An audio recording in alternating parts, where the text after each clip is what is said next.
எண்ணிக்கை, அதாவது இவங்க வந்து 27/10/2025 ஃப்ரீஸ் பண்ணிட்டாங்க ஓட்டர் லிஸ்ட்டை. அந்த கணக்கு ஃப்ரீஸ் பண்ணபடி கணக்குப்படி பார்த்தா 40,04,694. அப்போ அதாவது 2025 10ஆம் மாதம் 27ஆம் தேதி. அதன் பிறகு கணக்கீட்டு படிவம் அது சமர்ப்பிக்கப்பட்டு வரைவு வாக்காளர் பட்டியலில் வந்து சேர்க்கப்பட்ட மொத்த வாக்காளர் எண்ணிக்கை, அதாவது 40,04,694. திரும்ப வந்து கணக்கீட்டு ஃபார்ம் வந்து வாங்கி அதன் மூலம் வந்து பதிவேற்றம் செஞ்சது எவ்வளோன்னு பார்த்தா 25,79,676. அப்போ ஏறக்குறைய கணக்கீட்டு படிவம் கொடுத்து திரும்ப வராதது அப்படின்னு பார்த்தா 14,25,18 வாக்குகள். இது தமிழ்நாட்டிலே பார்த்தீங்கன்னா சென்னை தான் வந்து அதிகமும் கூட, அதாவது 63% அளவுக்கு தான் அந்த பாரங்களே வந்திருக்கு, மீதி வந்து வரல. இதில் மீதி இந்த 63% வந்தது தவிர மீதி இருக்கின்ற கிட்டத்தட்ட 37 இல்லை 37 வரும், 37%. 63 + 37. இதில் இறப்பு வந்து 1,56,555. இடம்பெயர்ந்தோர் வந்து 12,22,164. ஷிஃப்டடு மட்டும் 12,22,164. ஆப்சென்ட் பொறுத்தவரையில் 27,328. இதர எண்ணங்கள் 199. ரெட்டப்பதிவு 18,772. ஸோ இதுதான் நான் வந்து சொன்னபடி 14,20,000. இதில் என்ன நம்ம கேள்வி கேட்டோம்னா, இறந்தவங்களை பற்றி அது வந்து இந்த டெத் சர்டிஃபிகேட் வச்சு கார்பரேஷன் வந்து வெரிஃபை பண்ணிடும், அதில் மாறுபட்ட கருத்து கிடையாது.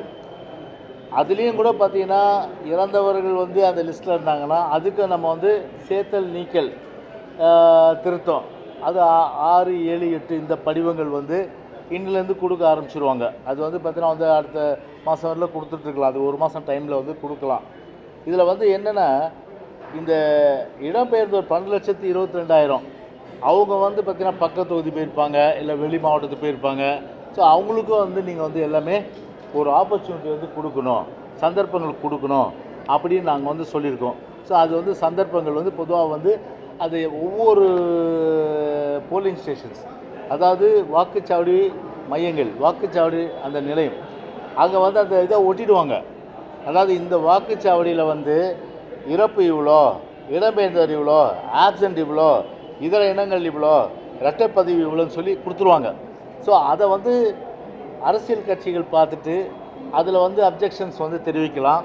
தவிர வந்து பொதுமக்களும் சரி, அவங்க வீட்டில் ஒரு வீட்டு இருந்து அது ஷிஃப்டட் பை லிஸ்ட்டாக இருக்கும், அவங்க பார்த்து அதுக்குண்டான படிவத்தை வந்து கொடுக்கலாம். அதுக்கு 1 மாதம் வந்து டைம் இருக்குது. அதே போல் இந்த வாக்குச்சாவடி மையங்கள் அது வந்து இப்போ அதிகப்படுத்தியிருக்காங்க. இப்போ வந்து 3,718 ஏற்கனவே இருந்தது. இப்போ சீரமைக்கப்பட்ட பிறகு மொத்தம் வந்து பார்த்திங்கன்னா 4,079 ஆயிடுச்சு, அதாவது 361.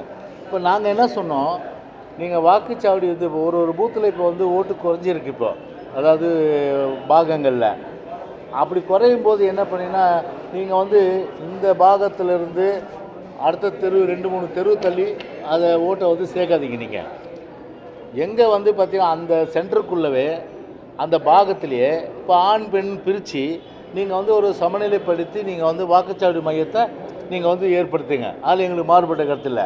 ஆனால் அப்பா ஒரு பூத்தில், பையன் ஒரு பூத்தில், புருஷன் ஒரு பூத்தில், பொண்டாட்டி ஒரு பூத்தில், அதுக்கப்புறம் அவங்களுடைய சொந்தக்காரங்க ஒரு 4 பேர் ஒரு பூத்தில் போடுறது, அடுத்த 4 பேர் இன்னொரு பூத்தில் போடுறது. அது பூத்துனா என்ன, அதை தாண்டி அந்த மையத்தை தாண்டி அப்படியெல்லாம் நீங்கள் வந்து அப்பாவை பிள்ளைய பிரிச்சிடாதீங்க, புருஷன் முன்னாடி பிரிச்சிடாதீங்க, குடும்பத்துக்குள்ளேயே வந்து வேறுபாடு காட்டாதீங்க.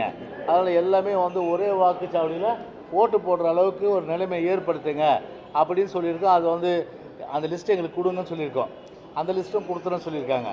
அப்புறம் வந்து ஒவ்வொரு தொகுதி வைஸாக எவ்வளோ பேர் இறந்தவங்க, எவ்வளோ பேர் குடிபெயர்ந்தவங்க, எவ்வளோ பேர் ஆப்சென்ட்டு, மற்ற இனங்கள் எவ்வளோ, ரெட்டைப்பதிவு எவ்வளோ, அதெல்லாம் வந்து டீட்டெயில்ஸை கேட்டிருக்கோம். அது வந்து நாளைக்கு தரேன்னு இருக்காங்க.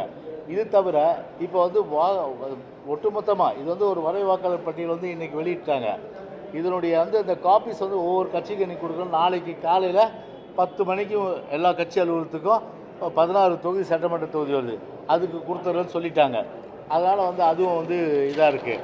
அப்புறம் வந்து ஒரு வாக்காளர் கூட விடுபடக்கூடாது, ஜெனுவின் வாக்காளர்கள். அதாவது வந்து ஆளே இல்லை, சுத்தமாக எங்கேன்னு தெரியல அப்படின்னா கூட அவனுக்கு ஒரு ஆப்பர்ச்சுனிட்டி கொடுக்கணும். கடைசி வாய்ப்பு வரல, இல்லைன்னா நீக்கிடுங்க, எங்களை இல்லைன்னா சேர்க்க வேணாம். ஆனால் அவங்கள வந்து போய் லெட்டர் ரீச் பண்ணுற அளவுக்கு அவங்களுக்கு வந்து எல்லா விதமான வாய்ப்புகளும் தரணும் அப்படின்னு சொல்லிட்டு நாங்கள் சொல்லியிருக்கிறோம். அதனால் இதெல்லாம் கேட்டுட்டு கண்டிப்பாக பண்ணுறேன்னு சொல்லியிருக்காங்க. இப்போ வந்து சென்னையை பொறுத்தவரையில் இப்போ இவ்வளோ பேர் கிட்டத்தட்ட வந்து ஒரு 25 இதுதானே 14,25,018 பேர் அவங்க வந்து பார்த்தீங்கன்னா அந்த வரைவு வாக்காளர் பட்டியலில் கிடையாது. ஸோ அவங்களுக்கு வந்து முழுமையாக வந்து இறந்தவர்கள் தவிர மீதி பேர் யாராலும் ஷிஃப்டடு இந்த மாதிரி கேசஸ் எல்லாம் எடுத்து நீங்கள் வந்து அவங்களுக்கு எல்லா விதமான ஆப்பர்ச்சுனிட்டி கொடுத்து யாருமே வந்து வாக்கு இல்லை அப்படின்ற ஒரு நிலையை வந்து உருவாக்கக்கூடாது. எலெக்ஷன் கமிஷனு மாவட்ட தேர்தல் தேர்தல் அதிகாரி பொறுத்தவரை அதில் விழிப்போடு இருக்கணும்னு சொல்லிட்டு வந்திருக்கோம். ஆமாம்,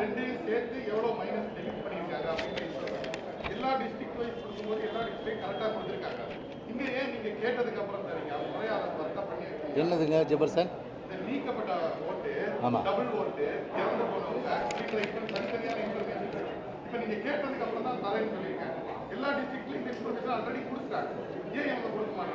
அது நீங்கள் கமிஷனர் தான் கேட்கணும். நாங்கள் கேட்குறத கேட்டோம், நாளைக்கு தரேன்னு சொல்லியிருக்காங்க. இப்போ கமிஷனர் பேட்டி கொடுப்பார் இல்லையா மாவட்ட தேர்தல் அதிகாரி, அந்த கேள்வியை அன்போடு அவர்கிட்ட கேளுங்க. இல்லை நாங்கள் கேட்டோம், நாங்கள் கேட்ட பிறகு தான் நாளைக்கு தரேன்னு சொல்லியிருக்காங்க. ஸோ நாளைக்கு தந்த பிறகு எங்களுடைய கட்சி BLA 2 இருக்காங்க இல்லையா, BLA 2 அவங்க வந்து வீடு வீடாக போய் பார்த்துட்டு நாங்களும் என்ன பண்ணுவோம், முழுமையாக வந்து யாரும் வந்து அந்த வாக்குகள் மறுக்கக்கூடாத அடிப்படையில் கண்டிப்பாக பார்த்தீங்கன்னா அந்த ஜனநாயக கடமையை எல்லோரும் ஆற்றணும் அடிப்படையில் எங்கள் கடமையும் இருக்கும்.